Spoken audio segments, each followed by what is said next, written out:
endorsing me today, for putting their faith in me.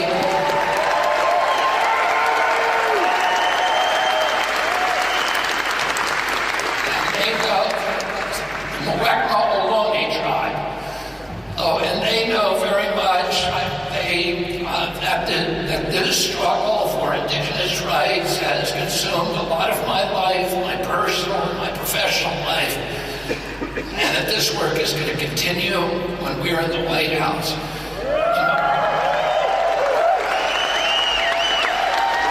The Muwekma-Ohlones are one of the many tribes that were decertified during the 1950s and 1960s, and these tribes need to be re-legitimized, and that's something that I will do as soon as I get in the White House.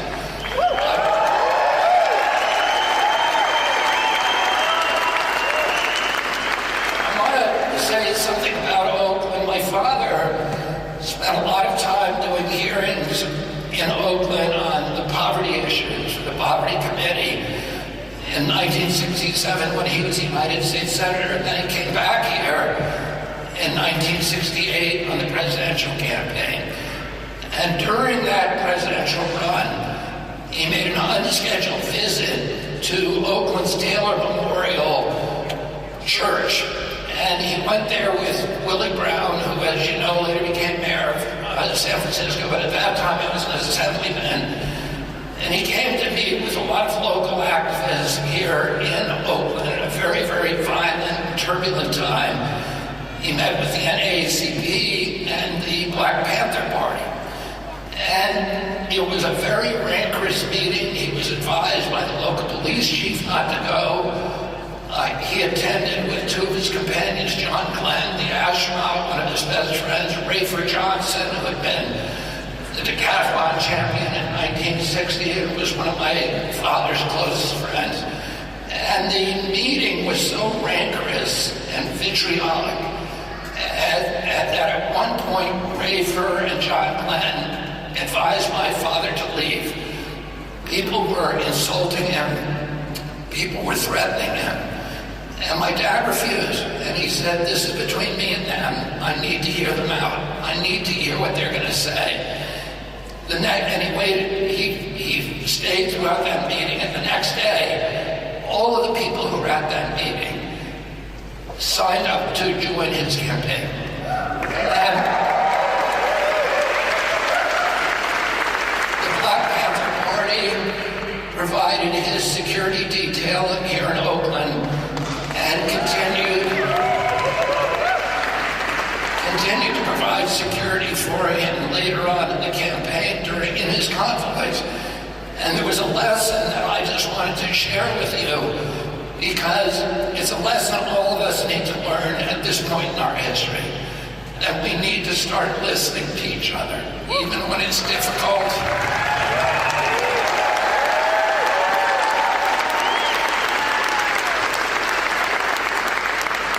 We need to sit through the anger.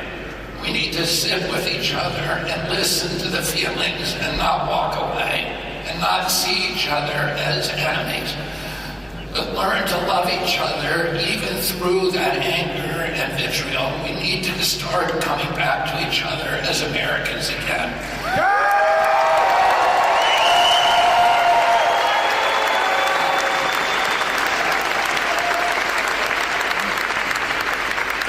The last time I was in Oakland was when I served on the trial team in the Monsanto cases, and we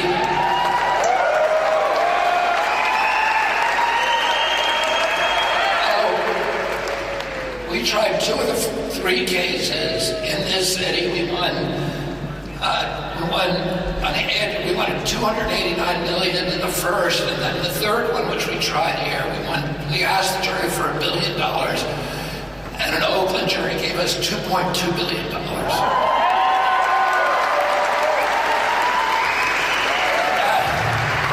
That brought Monsanto to the negotiating table. We settled in all 40,000 cases.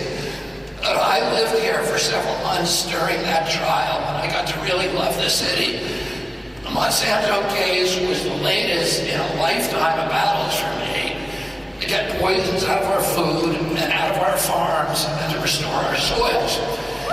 That effort has consumed a lot of my life, and I wanted a vice president who shared my passion for wholesome, healthy foods, chemical-free, for regenerative agriculture, for good soils.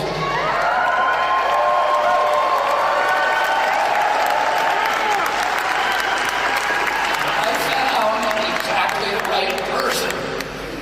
And among other things, she has used over the past several years cutting-edge technology, including AI, to calculate the catastrophic health consequences of toxins in our soil, our air, our water, and our food. Technology has been a lifelong passion for my future vice president. This is important because I also wanted a vice president who shares my indignation about the participation of big tech as a partner in the censorship and the surveillance and the information warfare that our government is currently waging against the American people.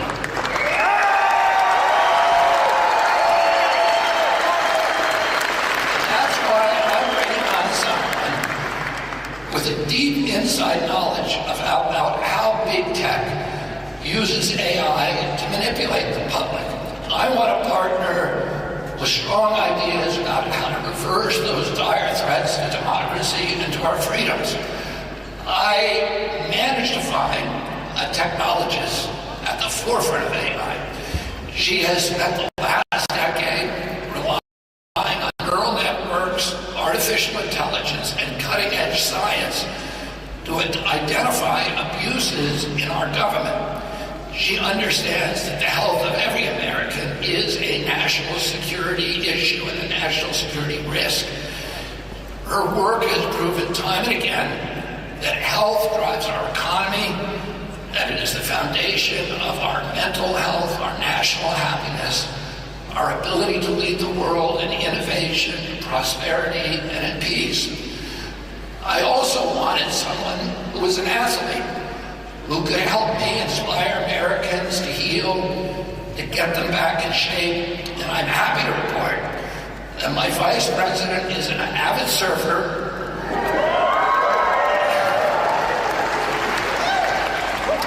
who attended school on a softball scholarship. I wanted right here in Oakland. I wanted someone who was battle-tested, able to withstand criticism and the controversy and all the defamations and slanders and perjuries that are thrown against anyone who embarks on a presidential campaign. I wanted an advocate who has seen corruption of our regulatory agencies firsthand, who shares my indignation about the way it allows regulated industries to commoditize our food, our wildlife, and our children. I wanted someone who would honor the traditions of our nation as a nation of immigrants, but who also understands that to be a nation, we need secure borders.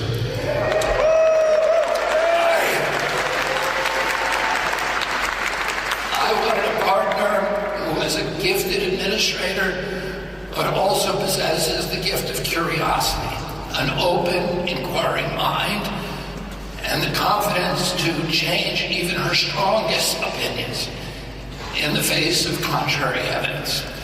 I wanted someone with a spiritual dimension and compassion and idealism, and above all, a deep love for the United States of America.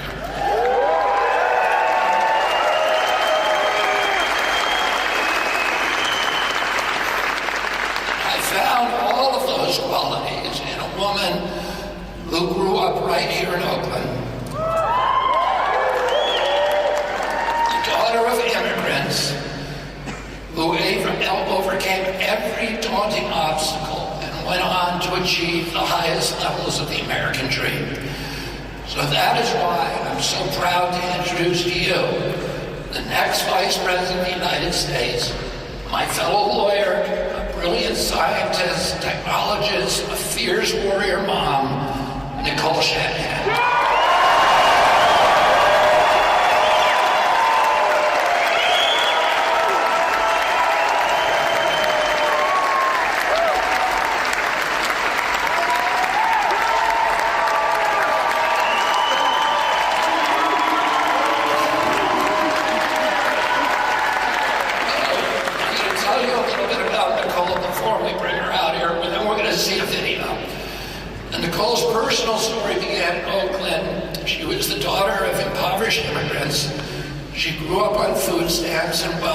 city, beset by many, many other unique challenges, all of which she overcame. Her very, very American journey took her to a career as a patent attorney and as a Silicon Valley tech entrepreneur and as a Stanford University fellow. Like many of us, Nicole assumed our government was working for our people, that our defense and intelligence agencies wanted peace, that public health agencies wanted us to be healthy, that the USDA supported wholesome foods and family farms, that the EPA would stand up for clean air and clean water, that the Fed wanted prosperous America, that the Democratic Party was on the side of the middle class, working poor, and Main Street small businesses, that scientists were incorruptible, and that the science was a search an exalted search for the truth, and that the President of the United States could always be counted on to defend free speech. I too used to believe those things. Do you remember those days? And she'll tell you that she now understands that the defense agencies work for the military-industrial complex, that health agencies work for Big Pharma, that the USDA works for Big Ag and the processed food cartels, that the EPA is in cahoots with the polluters, that scientists can be mercenaries, that government officials sometimes act as censors, and that the Fed works for Wall Street and allows millionaire bankers to prey upon Main Street and the American worker. And that's why Nicole and I both left the Democratic Party.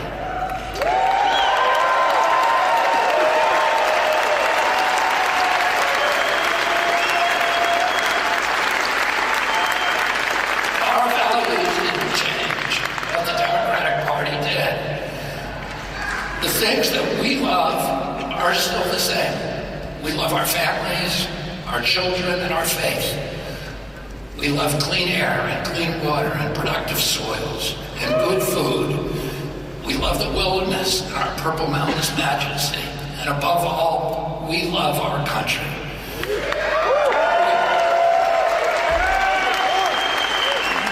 We want America to live up to her highest ideals. We want her to be an exemplary nation again, a global leader in freedom, opportunity, and responsible government. We want America to be a peacemaker, a moral authority. We want our children to grow up, as I did, in a country for which they feel love and pride. We want them to feel safe and to have every opportunity for dignity, prosperity, and community. We want them to have confidence in their futures. We want them to have the best education. We want America to be friendly to farmers and entrepreneurs. We want America to honor its veterans and its teachers. We want scientists to stand up for science and for truth. And we want our government to defend our right to free speech.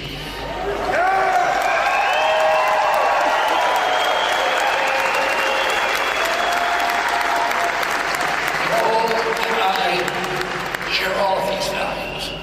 And you know what? Despite the artificially orchestrated divisions, nearly all Americans share the same values that we do. And I'm grateful that Nicole has put her self-interest aside and made the momentous and very, very difficult decision to embark with me on this extraordinary crusade to win back our country.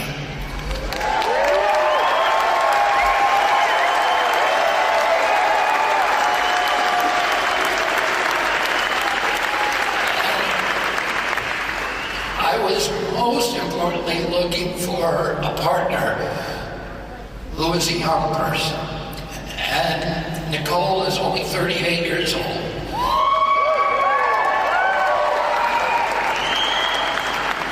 I wanted that because I want Nicole to be a champion with a growing number of millennials and Gen Z Americans who have lost faith in their future and lost their pride in our country.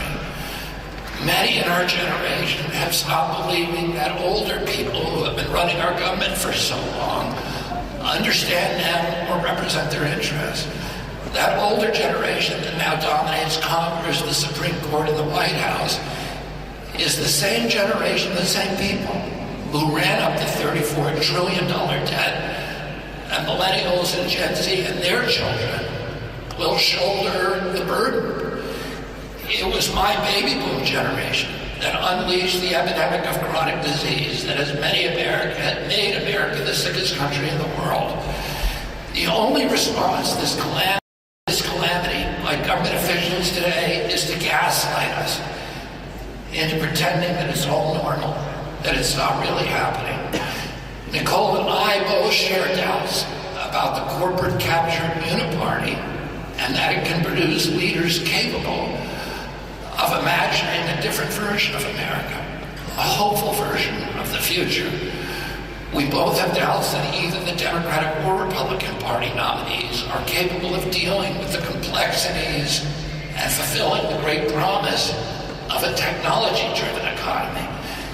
In the right hands, technology can be America's salvation. It can give us the path out of debt chaos, out of environmental ruin, out of the chronic disease epidemic. But we both fear that in the wrong hands, technology can turn its power against humanity. We don't think that either President Trump or President Biden understands the promise or the peril of technology sufficiently to direct its trajectory toward freedom and healing and prosperity.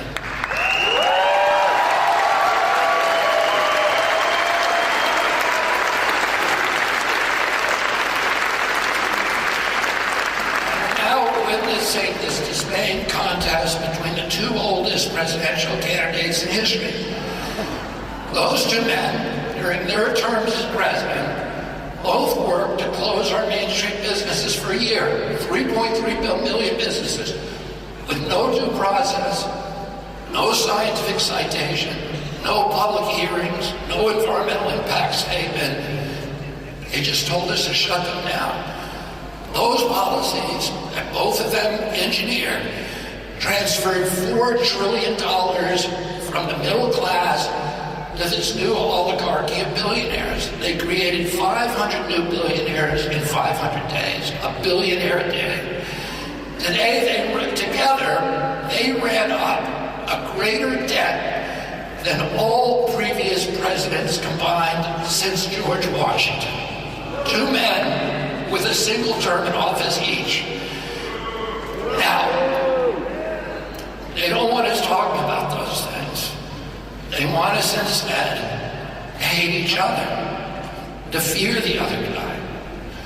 But to young Americans, they look like two sides of the same coin.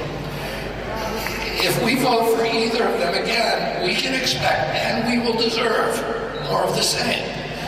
The annihilation of our middle class, the further impoverishment of working poor, more chronic disease, more epidemics, more environmental destruction, more debt, more war, and fewer constitutional rights. I've asked Nicole to use the platform of the vice presidency to speak for all, not just young people, but all the invisible, voiceless Americans who feel let down by our government. As your vice president, Nicole will represent working poor who feel forgotten, who sink every day deeper into debt. She's going to fight for all those Americans who know what it's like to skip meals to pay for gasoline, and who watch food prices spike ever higher and wonder how in the world they're going to make it through the grocery store checkout line. I want her to stand up for the children who are receiving substandard educations, and for the veterans who are feeding their families in soup kitchens, and for the 1.1 million American children whose parents served in Afghanistan and Iraq, and who silently struggle with PTSD and with traumatic brain injury. I want her to represent the mothers who struggle to protect their children from bad chemicals, bad pharmaceuticals, and bad food.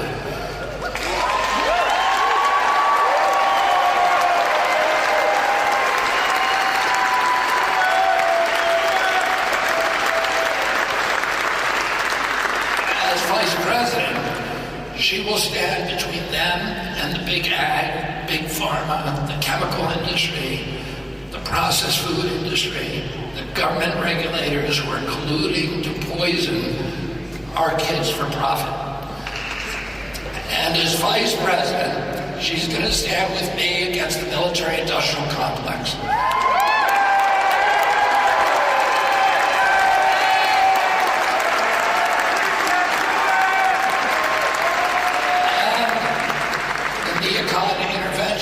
And all of their forever wars. In 1932, Franklin Roosevelt appointed my grandfather, Joseph Kennedy, to run his brand new Securities and Exchange Commission. My grandfather had been a stock manipulator on Wall Street, and FDR wanted a chairman who understood the stock market inside and out as the only person who could reform it. In a similar vein, Nicole will stand up in Silicon Valley, which she knows inside and out.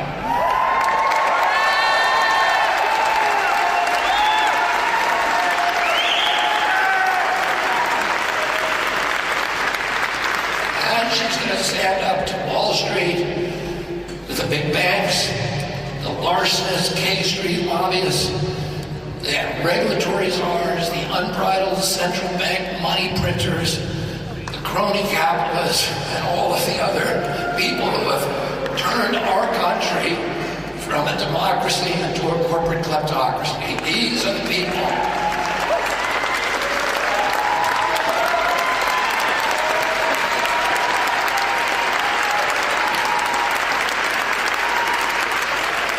Their cupidity drives our corrupt campaign finance system, which is nothing more than a system of legalized bribery. This is a system that has put agency capture on steroids and made our government regulators sock puppets for the industries that they're supposed to regulate. The corrupt merger of state and corporate power now straddles our nation's capital like a mythical harpy, sucking the economic, social, and moral vitality out of the nation's polity of free citizens, gorging itself on the bleaching bones of the American middle class. Nicole is going to help me free our country from that predatory cabal.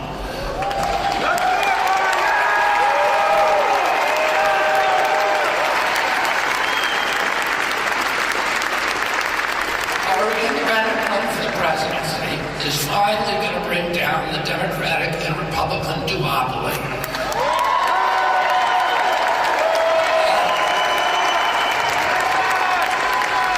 It gave us this ruinous debt, chronic disease, endless wars, lockdowns, mandates, agency capture, and the same Trump-Biden uniparty that has captured and appropriated democracy and turned it over to BlackRock, State Street, and Vanguard, and the other corporate donors. Nicole Shanahan will help me rally support for our revolution against the uniparty rule from both ends of the right and left political spectrum. Now let me tell you what Nicole and I are up against and what we need to do to win and how we're going to do it. The New York Times this week published an article estimating that the Democratic Party war chest will ultimately be, which is $1.1 billion today, already, the largest in the history of any political party. Within a few months, it's going to be $3 billion. And the Democratic Party is not going to use that war chest to amplify President Biden's voice. It is using it to stop its opponents from getting on the ballot and to turn Americans against each other and inundate us with fear. Incidentally, the Republican Party will raise about the same amount. Does anybody here think that these big money donors who are giving all that money are acting out of a patriotic impulse? Do you think they're acting out of a humanitarian impulse? No, of course they're not. For them, this is an investment, and they expect a return on that investment, and they expect a very, very big return. finance system has transformed our government from a model democracy into a corporate kleptocracy. So we're up against this campaign is up against the most powerful financial interest in history. We also face a determined campaign to keep us off the ballot by fair means or foul. Evidently, the Democrats have little faith in their candidate's ability to win in the old-fashioned way at the voting booth. We are going to overcome these financial and legal challenges, but I want to talk about another obstacle that's even more important. It's the obstacle of cynicism. It's the obstacle of fear. It's the deeply ingrained habit of voting for someone you have little passion for because he is the lesser of two evils. Because you are so afraid that the other guy will win. Well, don't you want to vote for someone this time?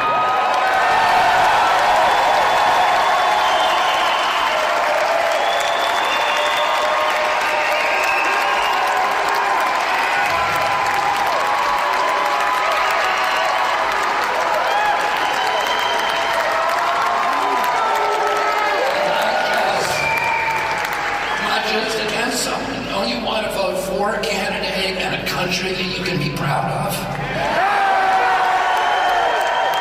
I know you do, because 70% of Americans say that they don't want to have to choose between President Trump and President Biden. They don't want to choose between the lesser of two evils again. They especially don't want to choose between the two men who brought us the $34 trillion debt, the endless wars, the censorship, the corrupt merger of state and corporate power. Republicans and Democrats have taken turns in office for 30 years now, and all of these problems have just gotten worse. That's why the same polls show that my approval ratings are far above those of President Trump and President Biden.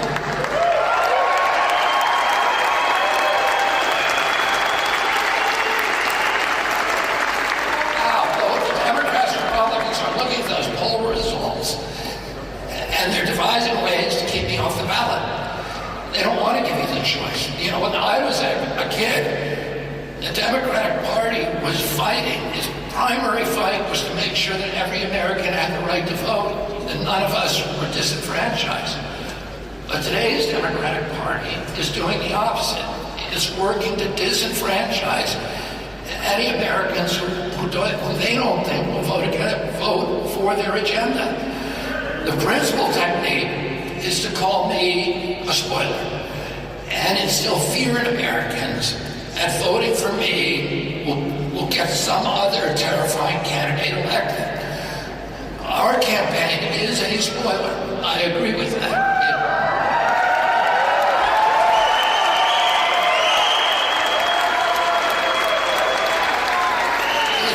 It's a spoiler for President Biden and for President Trump.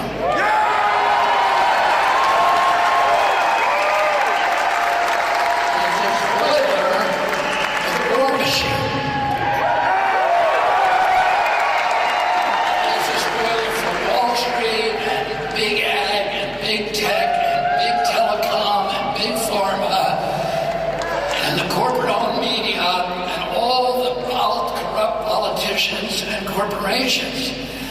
That's why they're trying to keep me off the ballot and to frighten you into choosing between the two tired and unpopular heads of the uniparty.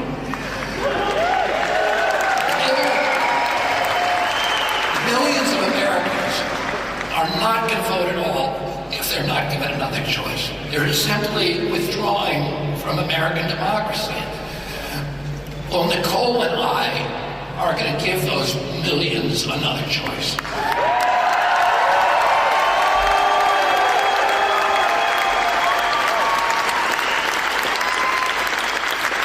Democrats and Republicans are trying to divide America. They tell us to hate each other, to mistrust each other, to accuse each other of treason, to warn us against these in apocalyptical terms that democracy itself is doomed if the other side wins. They turn families against each other. They turn neighbors against each other and friends against each other. They're trying to divide America, but Nicole and I will unite it. And that's our path to victory.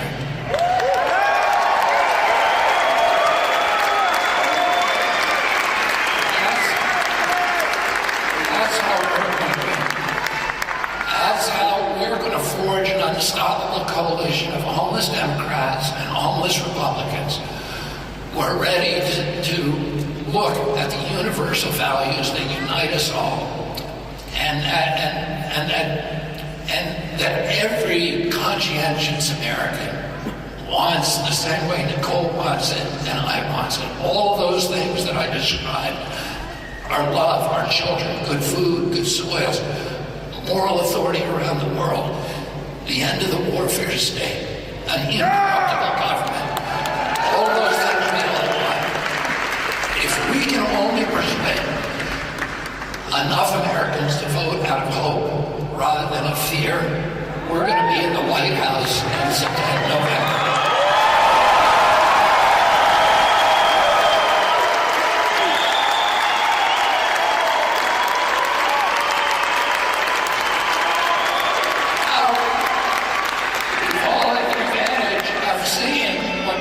Trump and President Biden can do for our country. Do any of you want more of the same? If you want more of the same, you should vote out of fear. If you want genuine change, and you need to take a risk and join Team Kennedy.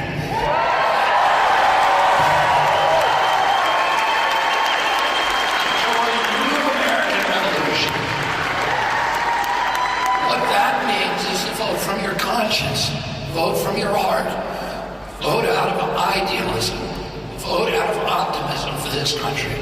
Refuse, above all, to vote from fear. You know, in 1776, there was a generation of Americans who believed in democracy and something that didn't exist anywhere in the world. Something that was so improbable, so implausible, so impossible. And most people thought it was a joke. And yet they took a risk, not a little risk, not the little risk that you're taking today by going through a voting booth. They risked their lives, and many of them lost it. They risked their properties. They risked their reputations. And they gave us the democracy that we have today, a model democracy for the whole world. So they acted out of fear, and if you vote out of fear on this election, you are dishonoring that generation of Americans and the thousands and hundreds of thousands of Americans who gave their lives in the Civil War, in World War II, in World War I, and all of the other times that people went and risked their lives to defend our country. If Nicole and I can get Americans to refuse to vote from fear, we're going to be in the White House in November.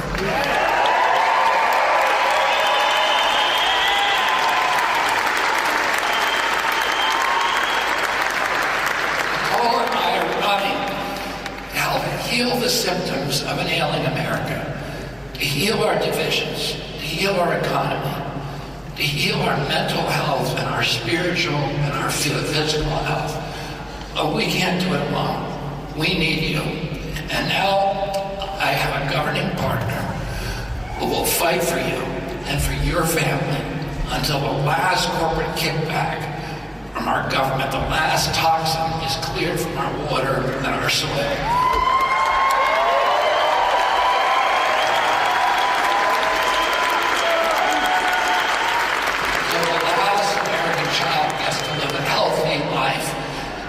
And to pursue their own happiness in the land of the free until the last censor is gone from our government. I'm confident that there is no American more qualified than Nicole Shanahan to play this role. So I'm proud to introduce to all of you the next Vice President of the United States of America, Nicole Shanahan.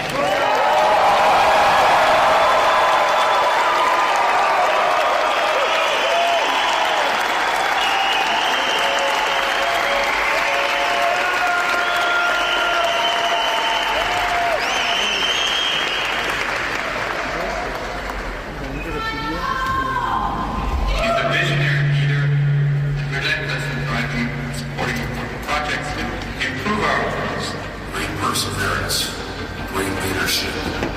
Her success is unparalleled. She is an incredibly inspiring woman who touches the hearts and minds of everyone I have seen her bring together.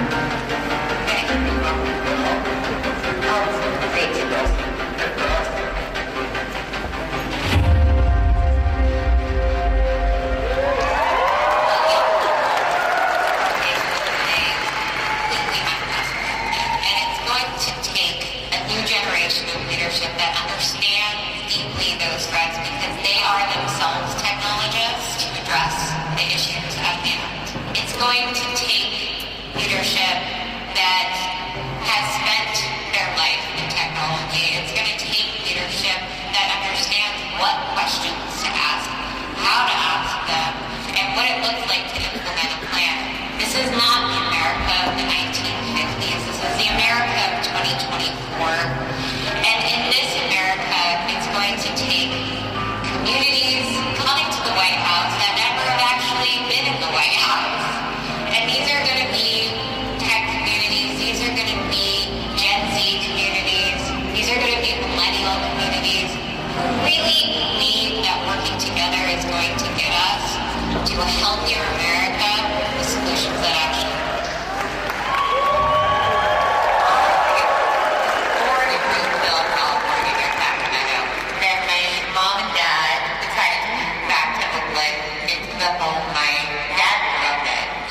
From a young age, growing up in Oakland, that we are all amazing people.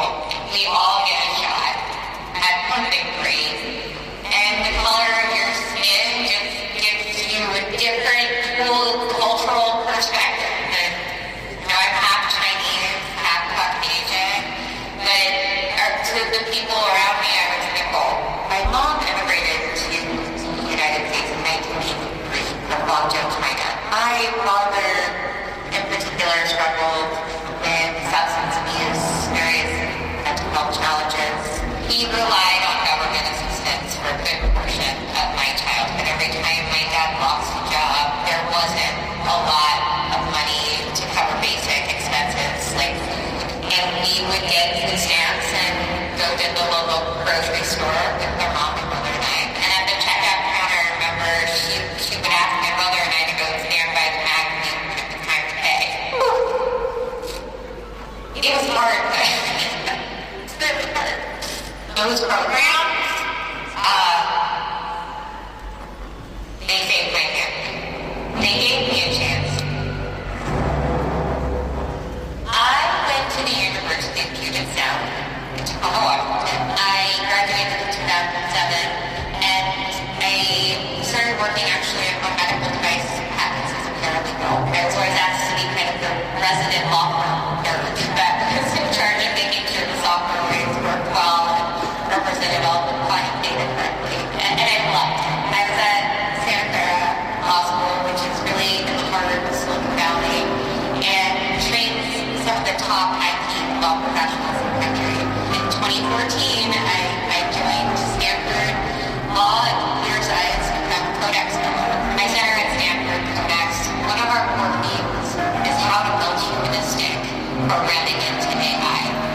AI unregulated can be disastrous for us. We're already seeing early signs of it. And, on day one of Bobby Kennedy's presidency as his vice president, I will mobilize the best legal emphasis in AI on the planet. And they're going to have knowledge of computational ethics. So after my 2 years at Stanford, I spun out my company, Clarence. I then founded a foundation of my own, Columbia Echo Foundation, one of the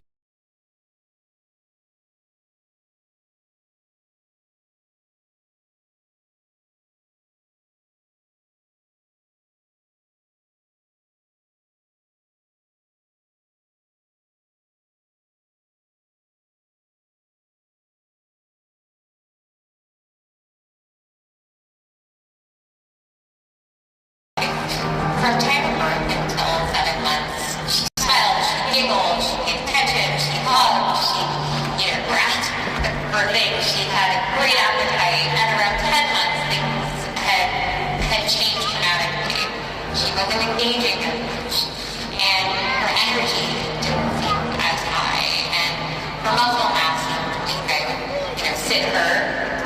sit on her own, and she wouldn't be able to hold herself up when previously she could. She wasn't speaking, she wasn't pointing, she seemed kind of, in her own world, and the evaluator clearly identified symptoms associated with autism spectrum disorder. And it was then and there in 2020 that my life changed forever. Chronic disease in children is due to environmental disorders that cause inflammatory symptoms, which then reduce the child's ability to heal. I've learned that the top environmental health disorders are really in three categories.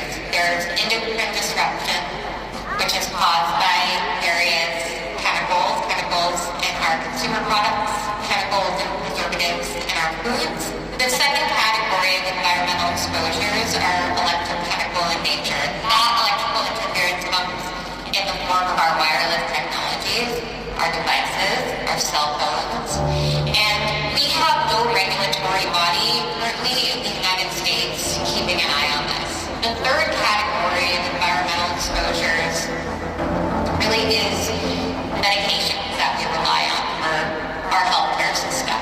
And ironically, many of these medications are prescribed to help manage the symptoms related to exposures caused by categories 1 and 2. It's a mandate that actually poses new risks. I've spent my life in data and technology, and I know that there is a solution here to this problem. We have the tools today to get there, and if we are open to this conversation, we are on path to healing America. And that is a simple conclusion that I think any person in America can make when they have the information. We owe it to the American family to take these toxins out of our food and out of our water, out of our medicine.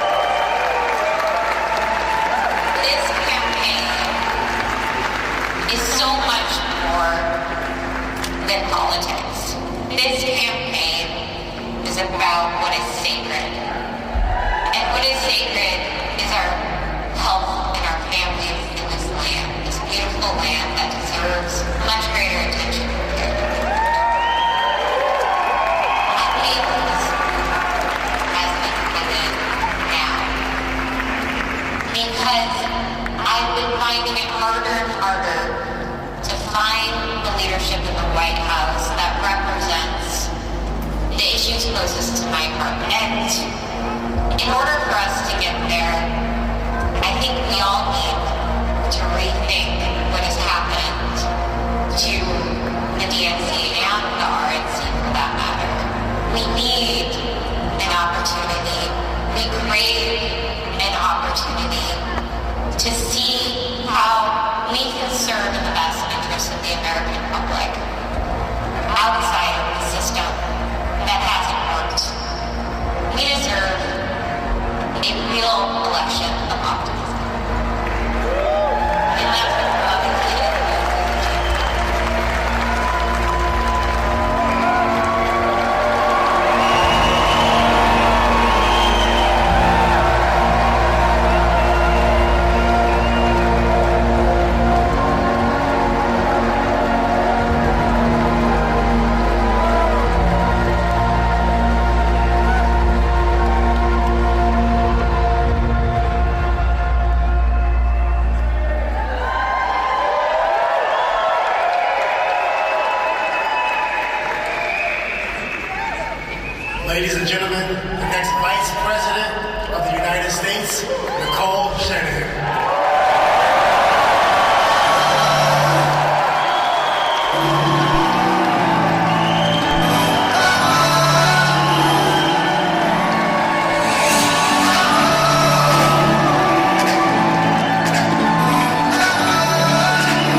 up just a few miles from this very spot.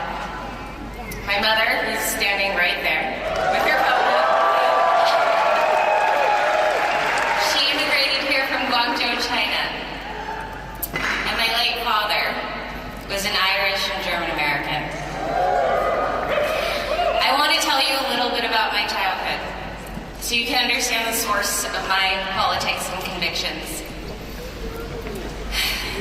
My mother's first job when she came to the United States in 1983 was as a live-in caretaker to an elderly woman here at Lake Merritt. By the time I was born, she worked as a dental office secretary. My father loved my brother and I dearly, but he was very troubled, plagued by substance abuse, and he struggled to keep a job.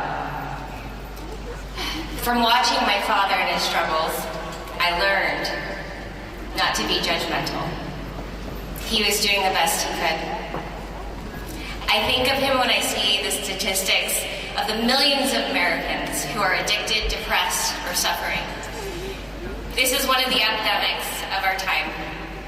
It affects nearly every American family. I wish my experience was unusual, but it's not.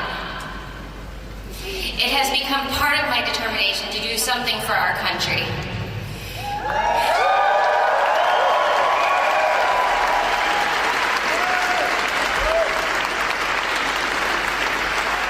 Every time my dad lost his job, our family just couldn't cover expenses. Food, gas, clothing, upkeep. It adds up more than you have in this situation. I know a lot of Americans know exactly what that's like, to just be one misfortune away from disaster. I don't think we would have made it without food stamps and government help. My mom worked hard, but it wouldn't have been possible to keep it together without that help. As you probably know, I became very wealthy later on in life, but my roots in Oakland taught me many things I've never forgotten. That the purpose of wealth is to help those in need. That's why it's important. And I would bring that back to politics too. That is the purpose of privilege. I went to St. Mary's High School, just a few miles from here. In my junior year, we have some St. Mary's Panthers here. In my junior year, I had another formative experience. And that set me up for this lifetime of political consciousness. I applied for a program to live with families in El Salvador. In praying with these families and helping them rebuild after the civil war there, I learned what war really is. I learned how it rips lives apart, it brutalizes children, how it visits unspeakable horror on the innocent. And I also learned the resilience of the human spirit and its infinite capacity to heal, to forgive and to restore. El Salvador is where I came to understand war, but more importantly is where I also came to understand peace. That is what inspired me to my first political action in high school. At the onset of the Iraq War, I became an anti-war activist.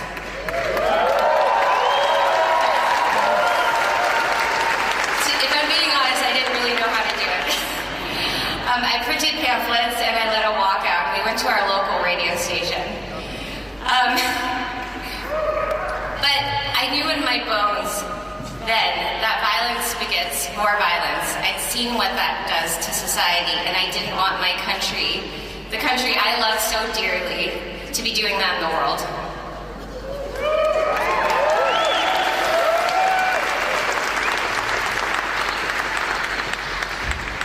So these are two of my political convictions I hold today: to serve peace and to help those in poverty.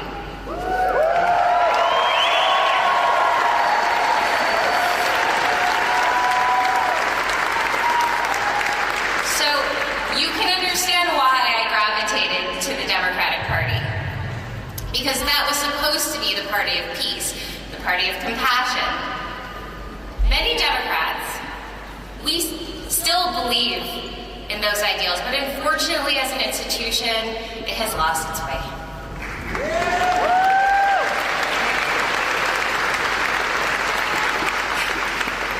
There is only one anti-war candidate today, and you won't find him in the Democratic Party or the Republican Party. He is an independent, Robert F. Kennedy Jr.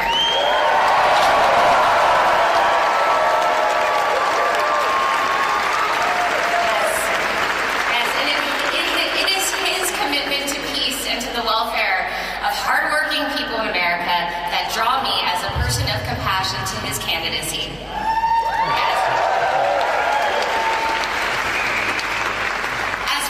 As a year ago, I really didn't think much of Bobby Kennedy because I didn't know much about him. All I had was a mainstream media narrative that was effectively telling me horrible, disparaging things. But then a friend who's here today pulled me aside and she said, "Nicole, please, do me a favor. Just listen to an interview with Bobby Kennedy, just one." So I did. And then I listened to another one, and then another one, and I recognized that the person who I was seeing in these interviews was the exact opposite of the media slander of his character.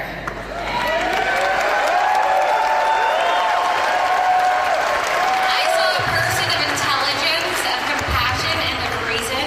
I saw a fellow lawyer who had committed himself to finding the truth and fighting for the environment and for people. I discovered a person who speaks out on issues that, even though they are critically important to human health and welfare, are consistently ignored by our government. And for the first time in a long time, I felt hope for our democracy again. We can do this. It's possible.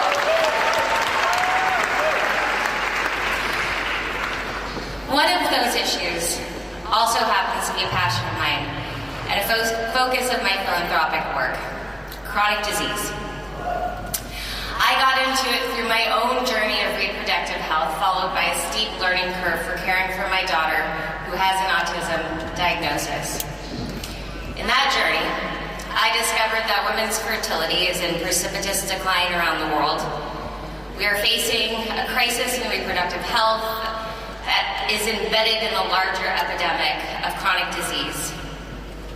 Because it has been so personal for me and my daughter, I got deep into the research and consulted some of the best scientists and doctors. Let me tell you what I found. There are three main causes.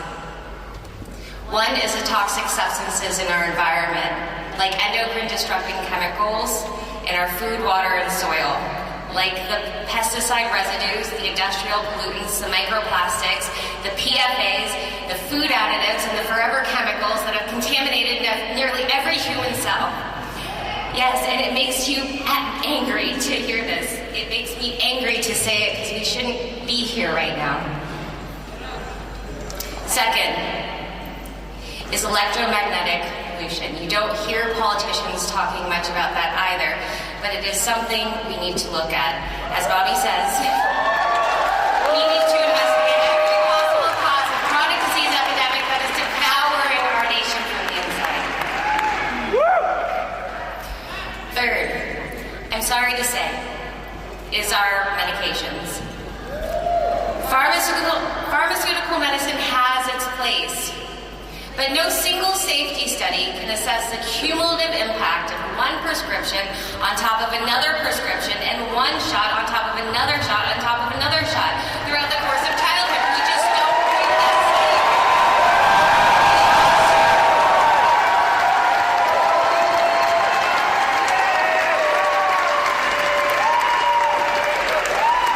We can, and we will. Conditions like autism used to be 1 in 10,000. Now here in the state of California, it is 1 in 22. 1 in 22 children affected. Allergies, obesity, anxiety, depression, our children are not well. Our people are not well. And our country will not be well for very much longer if we don't heed this desperate call for attention.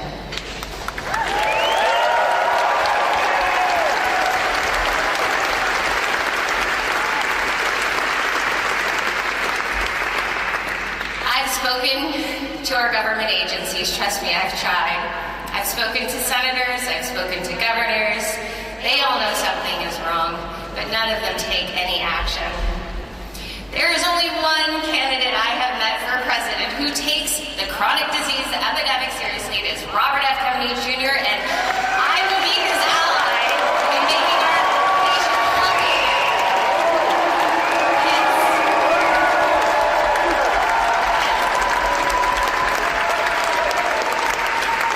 It is not about a new pill or quote finding the cure. We know the cure is cleaning up our environment and providing the basic public goods that are the foundational conditions for health and healing. It is about a shift in our priorities. It is about compassion. Chronic disease, addiction, poverty, depression, this is where Americans are hurting the most. It is time for politicians to listen.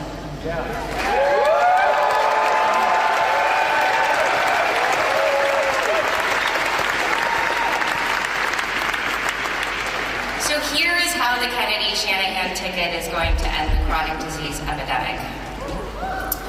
While Bobby is focused on ending the corporate capture of our regulatory agencies, I am going to assemble the best technologists and scientists in the world, and we will use the latest in AI and computation to examine the health records databases of our nation and those other nations who are also on a quest to solve chronic disease.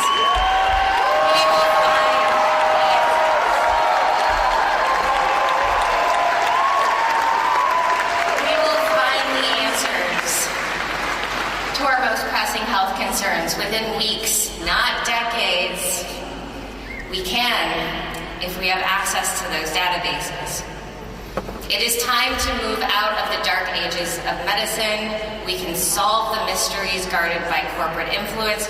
We can move from Band-Aid solutions, and we can end this chronic disease epidemic once and for all. I believe it.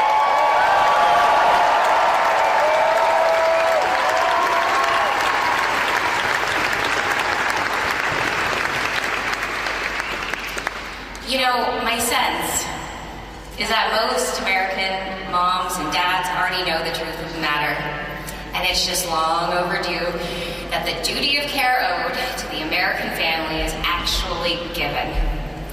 We can find the answers conclusively. You know, I have a background in tech, so I tend to think in terms of data. In my tech days, I developed AI-powered software to automate affordable legal services. Well, guess what?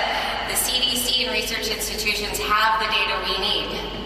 We can apply technology to figure out environmental factors. We can figure out what's making us sick. We just have to ask the right questions, do the right research, and apply the right tools. We have to rid science of the corporate bias that contaminates it today.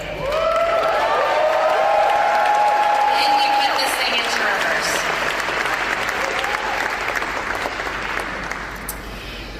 So actually, the first issue that I applied my tech background to was criminal justice. It was across the bay in San Francisco, where the district attorney's office needed help examining thousands of police records thought to contain evidence of racial bias, wrongful arrest, and patterns of prejudice. I put together a team of computer scientists to develop a computational method to collate these records and design a method for analysis. But what I really learned through this was the sorry state of criminal justice in our country. It isn't just about policing. It is about the school-to-prison pipeline. It is about broken and dismally functioning infrastructure. It is about recidivism that we have not taken the right approach to.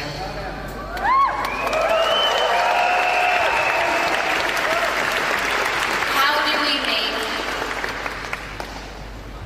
our our system's a system of rehabilitation and not punishment? These questions don't have easy answers. I know this is hard. This is very hard, but they are the right questions to be asked, and there's only one candidate asking them, and it's Bobby Kennedy.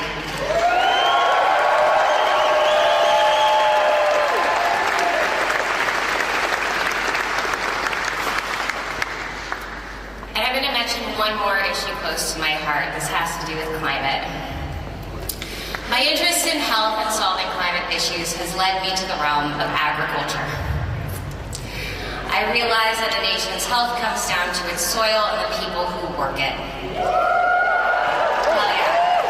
Healthy soil is the foundation of healthy food, it is the foundation of a healthy ecosystem, and it is our answer to the climate crisis.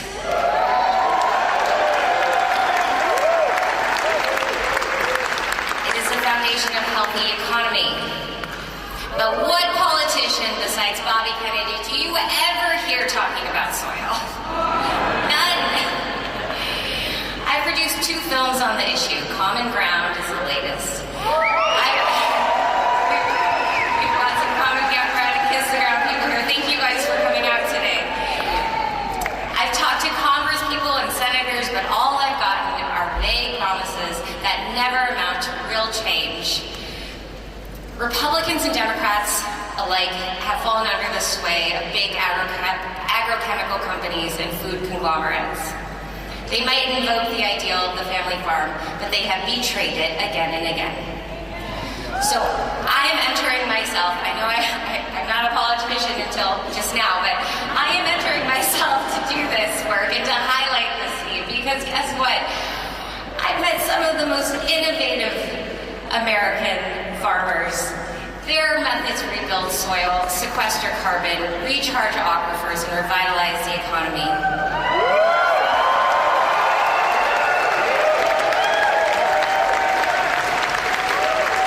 And you know what? We don't have to force anyone to do anything or to imitate them. All we have to do is change our system of regulation and subsidy to support those methods. Extractive corporate agriculture. I'm so hopeful for this. I hope you all understand now what has brought me into politics. President. In this moment, I am leaving the Democratic Party.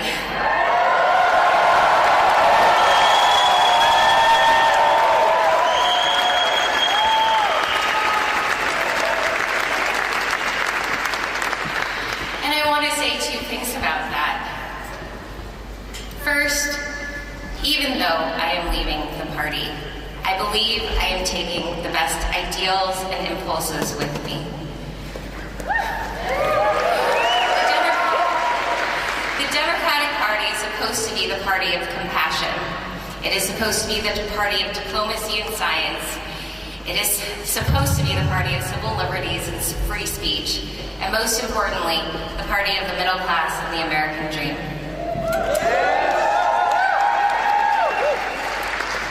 While I know many Democrats still abide by those values, I want to point out, and I've been in touch with many people in the Democratic Party, I do believe they've lost their way in their leadership.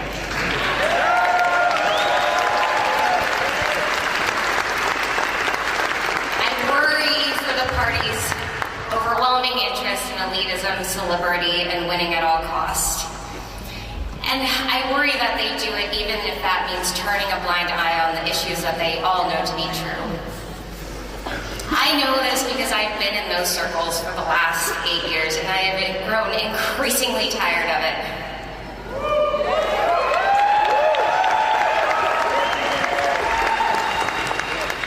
It wasn't until I met Bobby and the people supporting him that I felt any hope in the outcome of this election.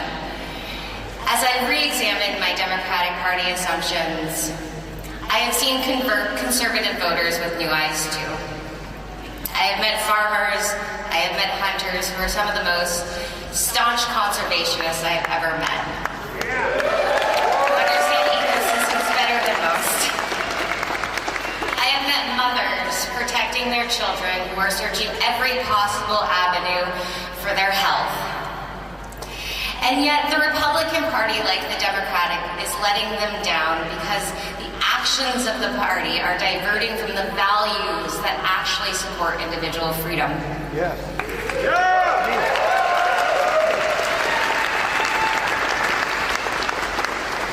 In fact, the very failure of both parties to do their job to protect their founding values has contributed to the decline of this country in my lifetime.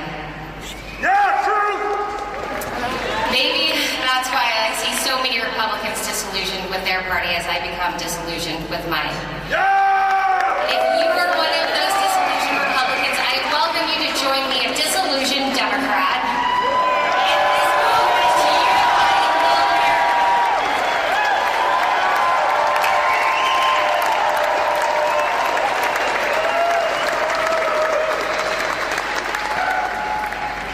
This independent movement comes at a time of extreme division in America that threatens to tear this country apart. Let's fix it! Yes, let's fix it. It is time for a realignment. It is time, as Bobby Kennedy says, to focus on our unifying values rather than our divisions. And so if anyone is listening who never considered an independent ticket, I want to extend the same invitation to you that my friend did to me last year. Please listen to Bobby Kennedy in his own words. Take a look at his vision for America. It is a vision that I share too, as I spend the next 7 months of my life getting him on each and every ballot in this country.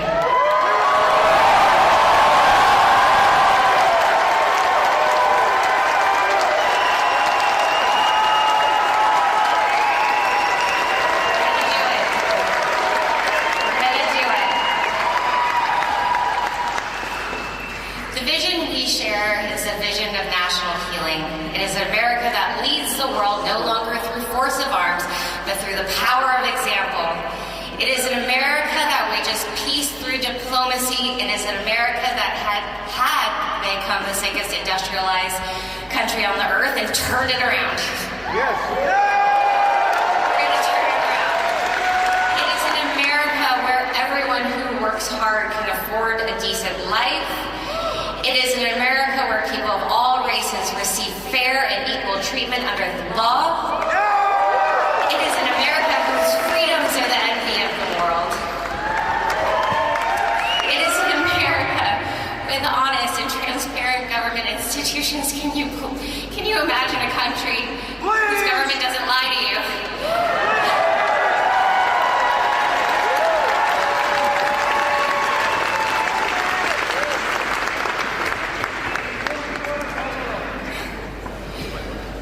People talk about my age. It's true. I will be the youngest vice president in American history.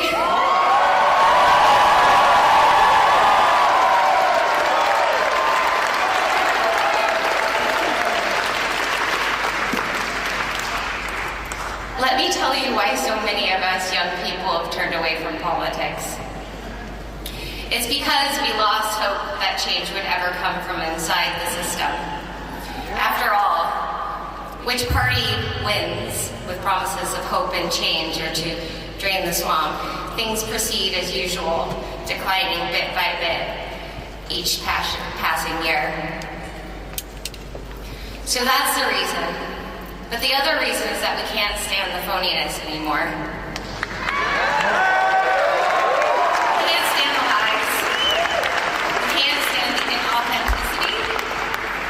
And that's why Bobby Kennedy leads in all the polls among young people. We are hearing our voice in his.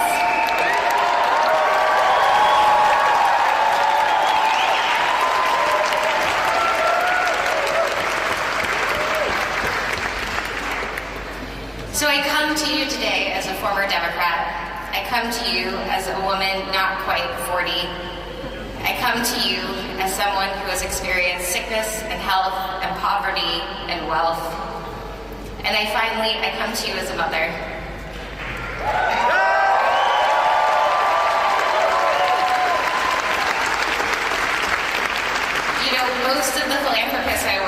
women, other mothers. And initially it was a mother who's here today who reached out to inspire support in this campaign. I never thought in a million years I would be up here running for vice president.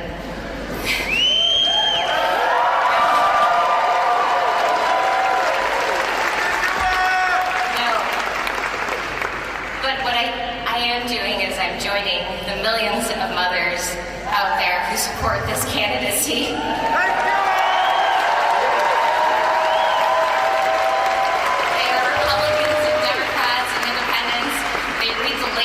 Supermarkets and wonder how to keep their kids healthy. They watch in anguish, many of them, when their children suffer from chronic disease. They cry silently as their teenagers deal with depression, anxiety, and addiction. They do their best to hold it together, and they do because they're freaking strong.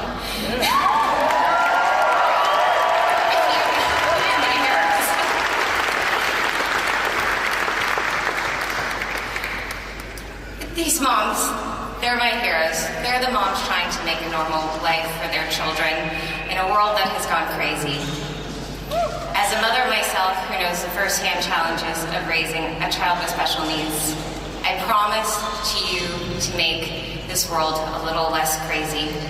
I will work with Bobby Kennedy to make America once again a country of peace, a country of compassion, a country that is prosperous and free. And this won't happen overnight, but I have seen miracles that the human spirit can accomplish. I have seen its resilience. And